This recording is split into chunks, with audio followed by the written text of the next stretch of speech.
Fresh juice പറഞ്ഞ ഇതിൽ എല്ലാ ഫ്രൂട്ടും ഉണ്ട്. ഇത് ഒരു ഫ്രൂട്ട് കൂടെ ഒരുപാട് ഫ്രൂട്ട് ആഡ് ചെയ്തിട്ടാണ് അത് ആ കട്ടിയിൽ ചെയ്തിട്ട് ഇതിൽ ഒഴിക്കുമ്പോഴാണ് അത് ആ ലെയറായിട്ട് നിൽക്കുന്നത്. അപ്പം ഇതുവരെ ആരും ഒരു കംപ്ലൈൻറ്റും പറഞ്ഞിട്ടില്ല. നല്ല അഭിപ്രായമാണ്. ഇപ്പോഴാണ് കേട്ടത് ഇങ്ങനൊരു ഫ്രൂട്ട്സ് കട ഉണ്ട്. നല്ല ടേസ്റ്റ് ഉണ്ട്.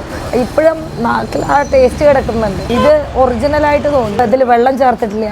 ഞങ്ങൾ പാർസലും കൂടി വാങ്ങിയിട്ടുണ്ട്. ഞങ്ങൾ ഈ വഴിക്ക് ഇനി പോകുമ്പോൾ എപ്പോഴും വരും. കുറച്ച് ഹെവി ആയിട്ടുള്ള ഫ്രൂട്ട്സുകളാണ് ഉപയോഗിക്കാൻ പറ്റുള്ളൂ. നമ്മൾ സാധാരണ ഓറഞ്ച് അങ്ങനെയുള്ള ലൂസ് കണ്ടന്റുള്ള ഫ്രൂട്ട്സ് ഉപയോഗിക്കാൻ പറ്റില്ല. അപ്പം അത് കുടിക്കുന്നവർക്ക് അറിയാം എങ്ങനെയാണ്, ഹെവിയാണ്, അല്ലെങ്കിൽ അവരെന്നെ പറയാറുണ്ട്. അത് കഴിച്ചു കഴിഞ്ഞാൽ പിന്നെ അപ്പത്തിന് ഒരു ഫുഡിൻ്റെ ആവശ്യമില്ല എന്ന് വരെ പറയാറുണ്ട്. കുടിക്കുന്ന അവരുടെ അഭിപ്രായമാണ് നമ്മൾ നോക്കേണ്ടത്. നമ്മൾ നമ്മുടെ ജ്യൂസ് അടിച്ച് നമ്മൾ തന്നെ ഒരു അഭിപ്രായം പറയുമ്പോൾ നോക്കി പറയുന്നതായിട്ട് തോന്നും. പക്ഷെ ജനങ്ങൾ കുടിച്ച് അവർ പറയുന്ന അഭിപ്രായമാണ് ഏറ്റവും നല്ലതായി ഞങ്ങൾക്ക് തോന്നുന്നത്. ഇവിടുത്തെ സ്പെഷ്യൽ ഐറ്റം മൾട്ടിമിക്സ് ആയിട്ടുള്ള ലെയർ ആയിട്ടുള്ള ജ്യൂസാണ്. സ്ട്രോബെറി, അനാറ്, കിവി, ഡ്രാഗൺ അങ്ങനെ ഹെവി ആയിട്ടുള്ള ഒരുപാട് ഫ്രൂട്ട്സും കൂടെ മിക്സ് ചെയ്തിട്ടാണ് അതടിക്കുന്നത്. ഞങ്ങളിത് വീട്ടിൽ വെച്ച് ചെയ്യുന്നതാണ്.